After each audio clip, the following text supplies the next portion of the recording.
On this episode of Gambler Spec, the TAZR is back in the garage and we're looking to make some upgrades. Let me show you what we got. So we're swapping out the 33s that we've been running on the back of the TAZR for a set of 37s. So definitely gonna need some help as far as the suspension goes, and that means we're finally gonna attempt to install our Airlift 2600 Dominator airbags.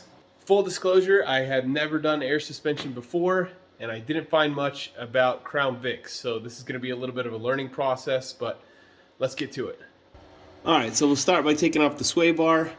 I've already taken off these 10mm bolts on either side of the axle, and then the next thing, you've got these bolts here on either side, and those are 13mm. Now all you gotta do is pull these rubber bushings off, and the sway bar drops right down. I don't think that I'm going to be reusing this sway bar on account of most of the stuff I do is going to be off-road. So I'm just going to pull this all out and then set it aside. I can't think of a reason why I need to keep these 33s on here, so I think what I'll do is I'll grab a set of my stock tires and wheels, throw them on the back, take these wheels down and get the 37s mounted up so I have them ready. All right, we got the 37s back, got them mounted up. You can see the size difference between stock and what we're gonna be running, pretty significant. So I'm pretty excited about that. For now, we're gonna leave the stalkers on there just so I don't have to lift everything so high. I'm gonna hook up the spring compressors and get these springs pulled out. All right, so we got both springs out using these spring compressors. Super handy, real easy. You can see my old 2.5-inch lift bushings there. So now the axle is free floating. There's no springs here. It's hanging on whatever, either the shocks or the brake lines or whatever in the suspension here that's limiting it because the tires are off the ground. So next thing I got to do, I've got to work out how I want to mount this bottom and the top piece. So I got a couple ideas and I got a couple pieces of pipe.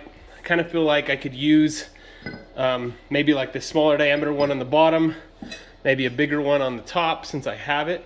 I'll just have to spend a little bit of time looking at it. But essentially what we're doing is we're trying to make a mount where we can put a plate that hits these holes here on the bottom, these holes on the top, and then gives us a little bit of room for the fitting. So you would have something like this, and then you would have like an access panel where you could get in with your ratchet and also where your airline could come out. So I'm gonna look at this frame and this axle for a while and see if I can't come up with a way to mount it. So after looking into a few different options, I think this is gonna be the way I'm gonna go. This piece of pipe that I've got is 4.5 inches outside diameter, 4 inches inside diameter. I did look at the next size up, which was 5 inches inside and 5.5 outside, which would give me a little bit more clearance for the bolts and for the air fitting. However, when you go to put that here on the top of the axle, the 5 and 5.5 really seemed a little bit too big. It was hanging off the ends quite a bit. And then also up in the underside, the top of the bag mount, once you get any bigger than like this 4.5 inch diameter, you start hitting the curve, and it seemed like really that was a pretty good size. The other thing about it that was nice was this was actually a piece that I found when I went to the landfill one day. Got out of the truck and there was a couple sections of this sitting on the ground, so I picked this up just for this purpose, thinking I might be able to use it for airbags. The 5-inch inside diameter, I went to a couple places and the cheapest I found, he would sell me a foot of it for 30 bucks. So this saved me $30 using this. I've already cut the pieces here. Let me show you how I came up with it. So first thing I did was measure at full compression right where that cup would sit on the axle as well as where it would sit up on the frame. And the total at full compression was 7.5 inches. Then at full droop, the distance between the axle and the top of the frame there was 16.5. Now the airbags at full compression say it's a little less than 3, and at full extension is around 12 inches. So if you put those things together, then you have 7.5 inches minus the 3, so you've got to make up 4.5 inches in order to make it fit at full compression. And then at the full droop, you've got 16.5, 12 inches of that is going to be airbag. So again, that worked out to 4.5 inches. So the airline has to go, the fitting has to go in the top.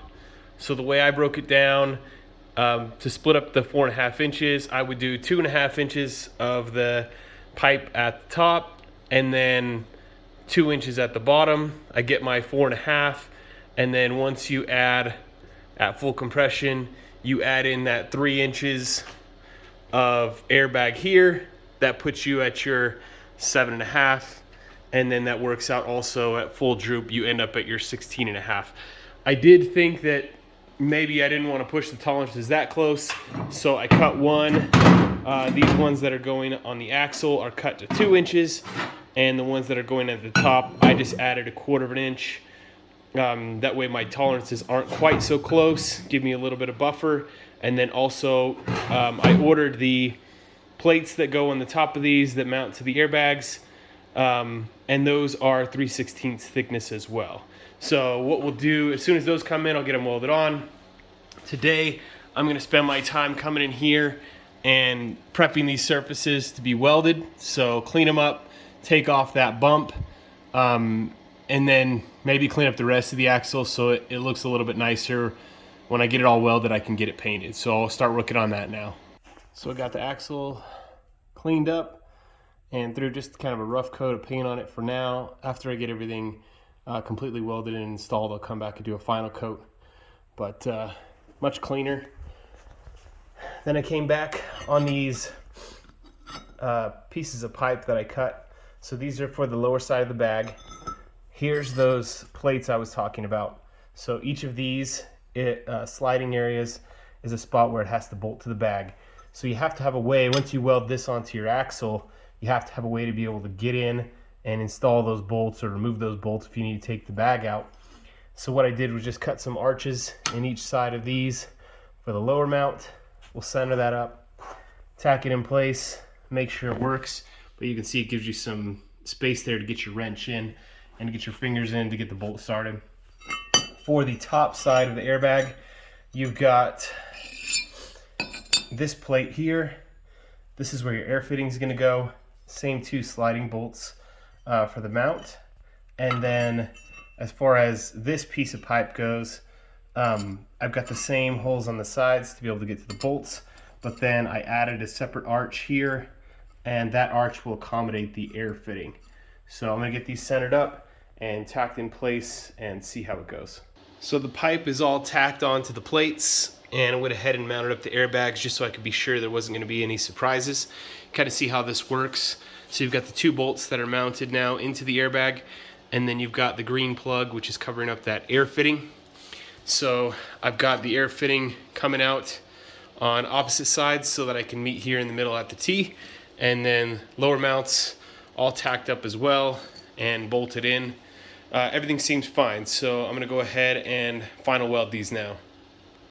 So I finished welding up all these plates onto the pipe, and then tacked in the upper bag mounts up in the top of the frame there, hung the airbag with the bottom mounts attached so that we could find exactly where this needed to weld onto the axle. So once that was hanging, these were bolted on, tacked it here on the axle, took the bag off, went ahead and welded the axle side. These bottom mounts are much easier to get to. So we got the bottom mounts all welded in now, and last thing I've got to do here is come back and somehow get in here and weld these finish weld these top mounts. I did take out the pieces of the track bar or whatever these are called, and the shocks. Got them kind of pushed out of the way to give myself a little bit more room, because you got to get in here, up over the axle, and then get your welder up in there and do your best to weld around it. I did not prep the surfaces well enough, so it just wasn't making good contact and I wasn't getting a good weld. So I got that cleaned up a little bit. Next thing I'm gonna do is go ahead and finish weld that top mount, and then we should be good to get this painted and finished.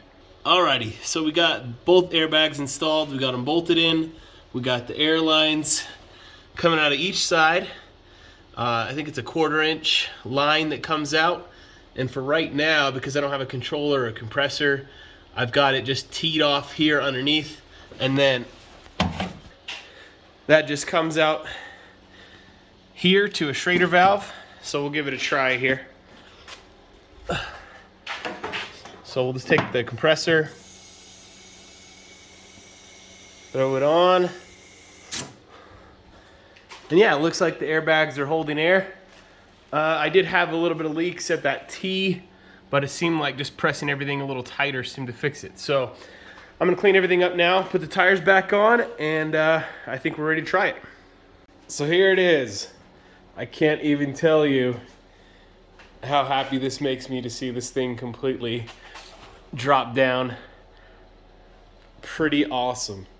Let me set up the phone here and I'll give you a demonstration of the airbags here and about how much lift we get. Alright, so I'll just take my air compressor here, and the Schrader valve that I showed you earlier is just here. So we'll give it a shot.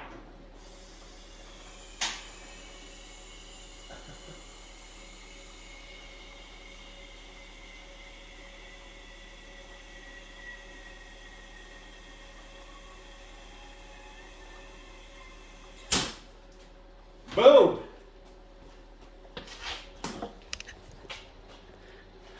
So there you go. I think you could probably put a little bit more air in the bags, but I didn't want my compressor to kick on. But you can see how much difference that makes between the bags being all the way inflated and all the way deflated. Really happy with the way that came out. Really didn't seem to be that difficult. Cost-wise, let's see where we're at here. So the airbags themselves were 140 bucks. I found those on Amazon. The plates that I used, I got off eBay for 26. The Utah Pneumatics fitting kit, I found that on Amazon for 30 bucks. And then the 1/2 inch to 1/4 inch adapter was on Amazon for 9 bucks. Of course, then you have sales tax. So all total, that puts us at about 220 bucks that I spent on doing this air suspension. And I would say that is 100% worth it. It was my first shot at airbags, and I have been smiling ever since I got it done because I just think it's amazing. But super cheap, relatively easy, definitely something that I would recommend you trying on your own vehicle. Next thing we got to figure out is how in the world we're going to stuff these 37s inside these fenders. But that'll have to be next time. For now, appreciate you watching.